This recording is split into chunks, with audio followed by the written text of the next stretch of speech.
నమస్తే అన్న అందరికీ నమస్కారం. ప్రస్తుతం మనం చూసుకుంటే కానీ అమెరికా ఇరాన్ చర్చలు విఫలమైన నేపథ్యంలో మనం చూసుకుంటే బ్రిటన్ యునైటెడ్ కింగ్డమ్ మనం చూసుకుంటే కానీ కీలక ప్రకటన చేసింది. కువైట్ దేశానికి తమ యొక్క సంపూర్ణ మద్దతు ఉన్నట్టు ప్రకటించింది.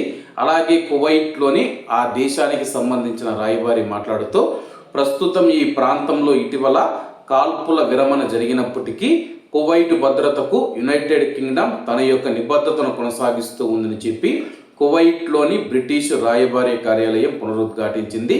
సోషల్ మీడియాలో ఒక ప్రకటన చేస్తూ కువైట్ భద్రత పట్ల తమ యొక్క నిబద్ధత దృఢంగా ఉందని చెప్పేసి బ్రిటిష్ రాయబారి కార్యాలయం పేర్కొంది.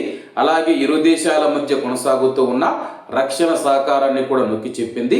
కొనసాగుతూ ఉన్న సంప్రదింపులలో భాగంగా ర్యాపిడ్ సెంట్రీ సిబ్బంది బ్రిటిష్ రాయబారి కుస్తీ రషీద్ గారితో డిఫెన్స్ అటాచర్నీలు మరియట్లనైతే కలసడం జరిగింది. ఈ సమావేశం కువైట్ మరియు యునైటెడ్ కింగ్డమ్ మధ్య సన్నిహిత రక్షణ సమన్వయాన్ని, క్రమబద్ధమైన సైనిక పరస్పర చర్యలు నొక్కి చెప్పింది. ప్రాంతీయ ఉద్రిక్తతల తగ్గింపు ప్రయత్నాల మధ్య కూడా ద్వైపాక్షిక భద్రతా సంబంధాలు నిలకడగా కొనసాగుతాయని చెప్పి తెలపడం జరిగింది. ప్రస్తుతం మనం చూసుకుంటే కానీ కువైట్ దేశానికి స్వాతంత్రం ఇచ్చేటప్పుడే అలాగే కువైట్ మరియు బ్రిటన్ మధ్య ఒక ఒప్పందం అయితే జరిగిందనమాట. ఏదైనా యుద్ధ సమయం వచ్చినా కానీ మా యొక్క రక్షణ భద్రత బాధ్యతను యూకే తీసుకోవాలని చెప్పేసి అప్పటి కువైట్ రాజులు బ్రిటిష్ వారితో ఒప్పందం చేసుకున్నారన్నమాట. ఆ యొక్క ఒప్పందంలో భాగంగా కువైట్ దేశానికి ఆయుధాలు కానీ ఎయిర్ డిఫెన్స్ సిస్టమ్లు కానీ బ్రిటిష్ సైనికులు వచ్చారన్నమాట.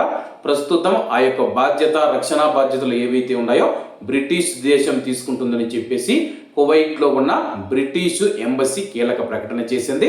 కాబట్టి అందరూ బాగుండాలి, అందులో మనం ఉండాలి. అందరికీ నమస్తే అన్న, జై హింద్.